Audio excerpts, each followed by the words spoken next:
সব মানুষের স্বপ্ন দেখার অধিকার থাকে না। কেউ স্বপ্ন দেখে অট্টালিকার, কেউ বা একমুঠো ভাতের, আর কিছু মানুষ স্বপ্ন দেখে অন্য কারুর মুখে একটুখানি হাসি ফোটানোর। আজকের গল্পটি সজল আর নীলার। সজল শহরের হাজারো রিকশাচালকের ভিড়ে একজন সাধারণ মানুষ, যার সম্বল বলতে আছে শুধু একটি ভাঙা রিকশা আর পাহাড় সমান ভালোবাসা। অন্যদিকে নীলা, যার চোখে ছিল অনেক বড় হওয়ার স্বপ্ন, কিন্তু নিয়তি তাকে এক নিদারুণ বাস্তবতার সামনে দাঁড় করিয়ে দিয়েছিল। কখনো কি ভেবেছেন, রোদে পুড়ে বৃষ্টিতে ভিজে যে মানুষটি আপনাকে গন্তব্যে পৌঁছে দিচ্ছে, তার হৃদয়েও কোনো না পাওয়া ভালোবাসার হাহাকার থাকতে পারে? আজ আমরা শুনব এক রিকশাচালকের সেই অপূর্ণ স্বপ্নের কথা, যা আপনার চোখের কোণে জল আনতে বাধ্য করবে। কুয়াশা ভেজা শহর আর সজলের রিকশা। শহরের ব্যস্ততা তখনও শুরু হয়নি। ভোরের আলো ঠিকমতো ফুটেনি, কুয়াশার পাতলা চাদর ঢেকে রেখেছে চারপাশ। সজল তার পুরনো রিকশাটা নিয়ে বের হয়েছে। রিকশাটার চাকা ঘুরলেই ক্যাচ ক্যাচ শব্দ হয়, যেন সেও সজলের জীবনের ক্লান্তিগুলো প্রকাশ করতে চায়। সজলের বয়স খুব একটা বেশি না, কিন্তু রোদে পুড়ে তামাটে হয়ে যাওয়া চামড়া আর কপালে ভাঁজ পড়া রেখাগুলো তাতে বয়সের চেয়ে অনেক বেশি প্রৌঢ় করে তুলেছে। তার পরনে একটা তালি দেওয়া শার্ট আর লুঙ্গি। সজলের জীবনের প্রতিটি দিন শুরু হয় এই প্যাডেল ঘোরাবার মধ্য দিয়ে। সেদিন আকাশটা ছিল মেঘলা, টিপটিপ করে বৃষ্টি পড়ছিল। সজল এক দোকানের সামনে রিকশা থামিয়ে দাঁড়িয়েছিল। তখনই একটা মেয়ে দৌড়ে এসে তার রিকশায় উঠল। ভাই, নীলক্ষেত যাবেন? একটু তাড়াতাড়ি চলেন, আমার পরীক্ষা আছে। সজল পেছনে ফিরে তাকালো। ভেজা চুলে মেয়েটিকে একদম সাধারণ কিন্তু অপার্থিব সুন্দর লাগছিল। সজল কিছু না বলে রিকশা চালানো শুরু করল। সেই প্রথম দেখা। মেয়েটির নাম ছিল নীলা। নীলা মধ্যবিত্ত পরিবারের মেয়ে, কোচিং আর টিউশনি করে পড়াশোনার খরচ চালায়। দিনের পর দিন নীলা সজলের রিকশাতেই যাতায়াত শুরু করল। সজলও ঠিক সময় মতো নীলার বাসার সামনে গিয়ে দাঁড়িয়ে থাকত। কেন জানি সজলের মনে হতো এই মেয়েটিকে পৌঁছে দেওয়ার মধ্যে এক অদ্ভুত প্রশান্তি আছে। নীলা মাঝে মাঝে সজলের সাথে গল্প করত। সে বলতো তার বাবা অসুস্থ, মা সেলাইয়ের কাজ করেন। নীলা চায় অনেক বড় অফিসার হতে, যাতে একদিন তাদের এই অভাব দূর হয়। সজল শুধু মুগ্ধ হয়ে শুনত। তার কাছে মনে হতো নীলা যেন কোনো এক রূপকথার রাজকুমারী, যে তার এই ভাঙা রিকশায় চড়ে স্বপ্নের দেশে যাচ্ছে।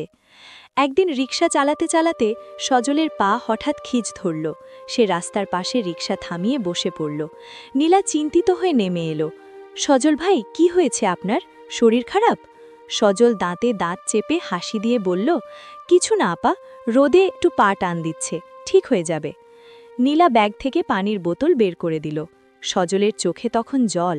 এই শহরে তাকে কেউ ভাই বলে ডাকে না, কেউ শরীরের খবর নেয় না। নীলার এই সামান্য মমতা সজলের মনে এক বিশাল জায়গা দখল করে নিল।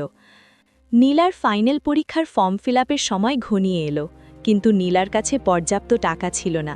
সজল সেটা টের পেল নীলার মুখ দেখে। কয়েকদিন ধরে মেয়েটি খুব বিষণ্ণ। সজল তার গত 2 বছরের জমানো টাকাগুলো বের করল। সে ভেবেছিল এই টাকা দিয়ে নিজের রিকশাটা সারিয়ে নেবে কিংবা একটা নতুন রিকশা কিনবে, কিন্তু নীলার কান্নার কাছে তার নিজের স্বপ্ন ফেঁকে হয়ে গেল। সে এক সন্ধ্যায় নীলার হাতে একটা খাম ধরিয়ে দিল আর বলল, আপা, এটা রাখেন, পরে না হয় ফেরত দিয়েন। নীলা অবাক হয়ে তাকিয়ে থাকল। একজন রিকশা চালক তার স্বপ্নের টাকা তাকে দিয়ে দিচ্ছে। নীলা নিতে চায়নি, কিন্তু সজলের জোড়াজুড়িতে নিতে বাধ্য হল। সময় বয়ে যায়। নীলা গ্র্যাজুয়েশন শেষ করল, বড় একটা সরকারি চাকরিও পেয়ে গেল। সজল তখনও সেই পুরনো রিকশাটাই চালায়, কিন্তু এখন আর নীলা তার রিকশায় ওঠে না। নীলার এখন অনেক বড় বড় বন্ধু, দামি গাড়ি। সজল মাঝে মাঝে দূর থেকে নীলাকে দেখে। নীলা এখন অন্য শহরের অফিসার। সে ভুলে যায়নি সজলকে, কিন্তু সময়ের সাথে সাথে তাদের মাঝে এক দুর্ভেদ্য দেয়াল তৈরি হয়েছে। অনেক বছর পর নীলা তার নিজ শহরে ফিরল। সে এখন বিবাহিত, তার সাথে তার স্বামী। সজল তখন হাসপাতালের বেডে শুয়ে আছে। তিলে তিলে রিকশা চালিয়ে সজল নিজের শরীরটা শেষ করে ফেলেছে। যক্ষ্মা রোগে আক্রান্ত সজলকে দেখার কেউ নেই। নীলা খবর পেয়ে হাসপাতালে ছুটে গেল। সজলের শীর্ণ হাতটা ধরল।